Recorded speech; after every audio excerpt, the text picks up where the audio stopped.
प्रियाची भाग 9। मगोरा से दिखने वाले लोग अब अपना काम करने लगे थे। मगोरा की तरह ही दिखने वाले वो लोग अन्य गांवों में जाकर वहां के लोगों को अपना गुलाम बनाते थे। करीब दो महीनों के अंदर ही आसपास के करीब 20 गांव गरीब और मगोरा और उसके साथियों ने मिलकर उसके जैसे लोगों ने गुलाम बना दिए थे। मगोरा और बाकी के लोग ना सिर्फ गांव वालों को अपना गुलाम बनाते थे, बल्कि जो लोग जवान थे उन लोगों को लड़ना भी सिखा रहे थे। इन गांवों में जो हो रहा था उसके बारे में कोई भी नहीं जानता था। सब इससे अनजान थे।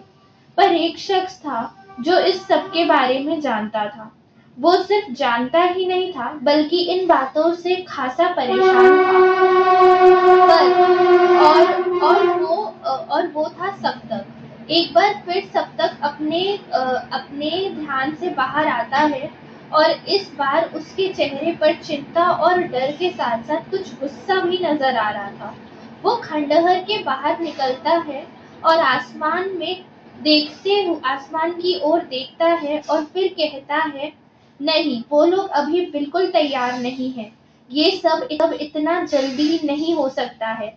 वो फिर जमीन से मिट्टी उठाता है और फिर उसे हवा में उड़ा देता है और फिर कहता है, वो आ चुका है और वो अपना काम कर रहा है। अब तुम लोग भी तैयार हो जाओ, वक्त बहुत कम है। इतना कहने के बाद वो फिर से खंडहर में चला जाता है। इधर राधिका, प्रणीता, रोनी, अनिकेत, यश और तुषार को पुलिस से भागते हुए 2 महीने से ज्यादा वक्त हो गया था। लेकिन एक बार फिर से सब पुलिस से बचने के लिए उसी खंडहर पर मिलते हैं। तुषार, मैं थक गया हूँ पुलिस से इस तरह भागते हुए। अब इस समस्या का कोई ना कोई समाधान तो निकालना ही पड़ेगा। फिर पुलिस के सामने सरेंडर करना सही है। यश, मुझे भी यही लगता है कि ऐसे ऐसे आखिर हम कब तक भागते रहेंगे। मुझे लगता है हमें सरेंडर कर देना चाहिए। प्रणीता, क्या और कोई रास्ता नहीं है? रोनी, अनिकेत, तुम तो पुलिस में रहे हो, तुम बताओ क्या करना सही रहेगा? अनिकेत, मेरे हिसाब से भी सरेंडर के अलावा और कोई रास्ता नहीं है। राधिका, वैसे मेरे पास एक रास्ता है। प्रणीता, क्या दीदी?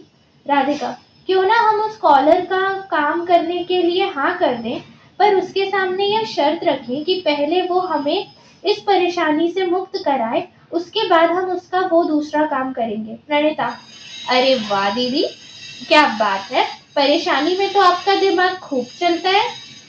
यश, हाँ यह सही है, उसने भी हमें परेशानी में डाला है और वो ही इससे हमें बाहर निकालेगा। रोनी, सवाल है कि आखिर अब वो हमसे कौन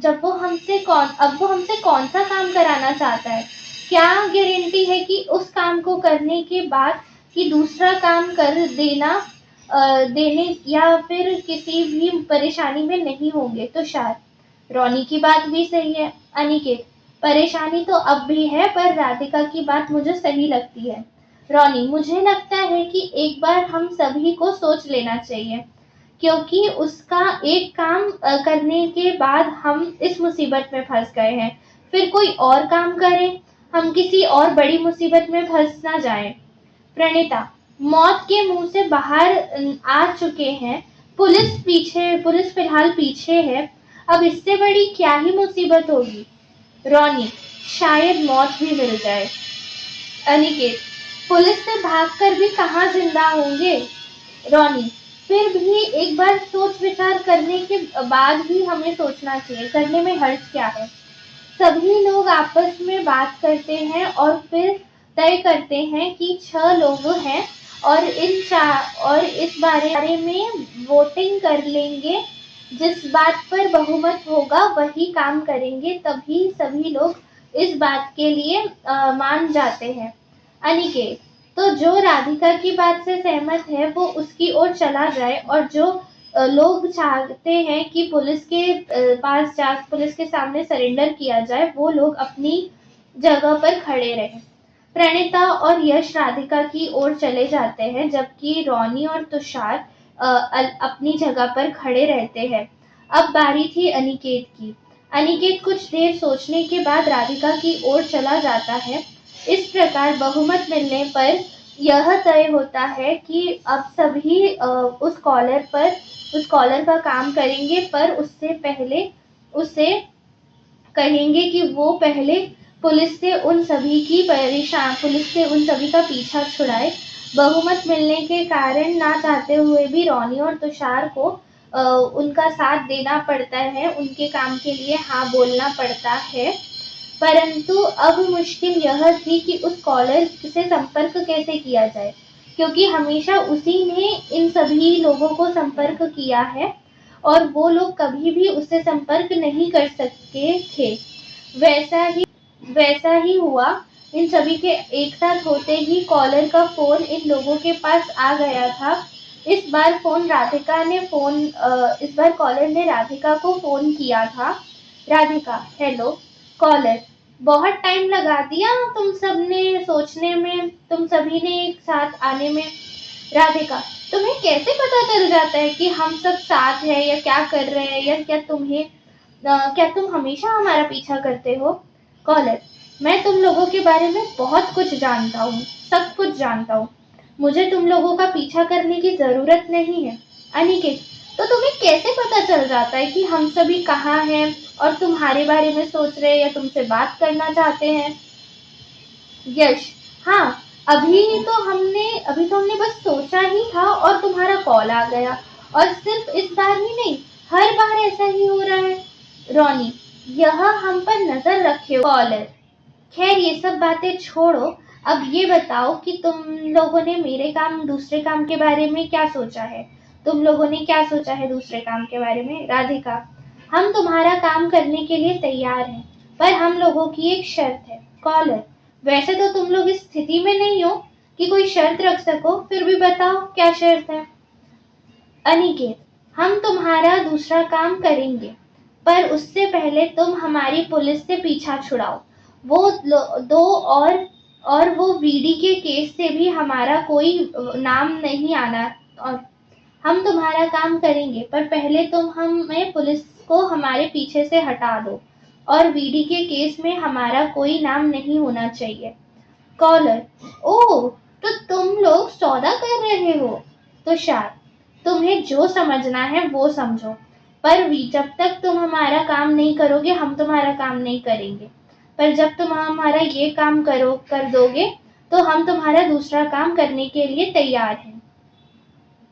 कॉलर, ठीक है, अगर ऐसा ही है तो ऐसा ही सही, तो मैं तुम्हारा नाम बीडी के केस से हटवा दूंगा, पर क्या तुम लोग अपनी पहचान मिटाने के लिए तैयार हो? यश, पहचान? पहचान क्यों? कॉलर, मैंने पहले भी कहा है कि मेरे दूसरे काम के लिए तुम सभी को अपनी पहचान मिटानी होगी। सभी लोग दूसरे की ओर देखते हुए फिर सभी एक साथ बोले, हाँ ठीक है। कॉलर, ठीक है, तो 2 दिन बाद तुम इसी जगह पर अपनी सारी पहचान मिटाकर आ जाना। तब तक मैं तुम लोगों का नाम वीडी के केस से हटवा दूंगा, पर याद रखना कि तुम में से किसी ने भी मेरे साथ धोखा किया या फिर उसके साथ जो भी होगा उसके जिम्मेदार वो खुद होगा, मैं नहीं। मैं तुम लोगों के साथ जब तक हूँ, जब तक तुम लोग मेरे साथ हो या मेरा काम कर रहे हो। अगर मेरे काम को बीच में छोड़ा या मुझे धोखा दिया, तो फिर जो कुछ भी तुम्हारे साथ होगा उसके जिम्मेदार तुम खुद होगे, मैं नहीं। इसके बाद सभी वहां से चले जाते हैं। सभी 2 दिन में पहचान से संबंधित सभी दस्तावेजों को छिपा देते हैं और कुछ तो जला देते हैं। 2 दिन के बाद वे सभी एक बार फिर से उसी खंडहर पर पहुंच जाते हैं जहां उस स्कॉलर ने उन्हें बुलाया था। प्रणीता, हम लोग जो कर रहे हैं ये वो सही कर रहे हैं क्या? रॉनी, अब हमारे पास सोचने का वक्त नहीं है। अब जो हो रहा है उसे होने दिया जाए तो ही अच्छा है। तुषार, पर क्या कॉलर ने हमारे पीछे से पुलिस हटा दी होगी? यश, इन 2 दिनों में ऐसा कुछ लगा नहीं कि पुलिस हमें तलाश कर रही है।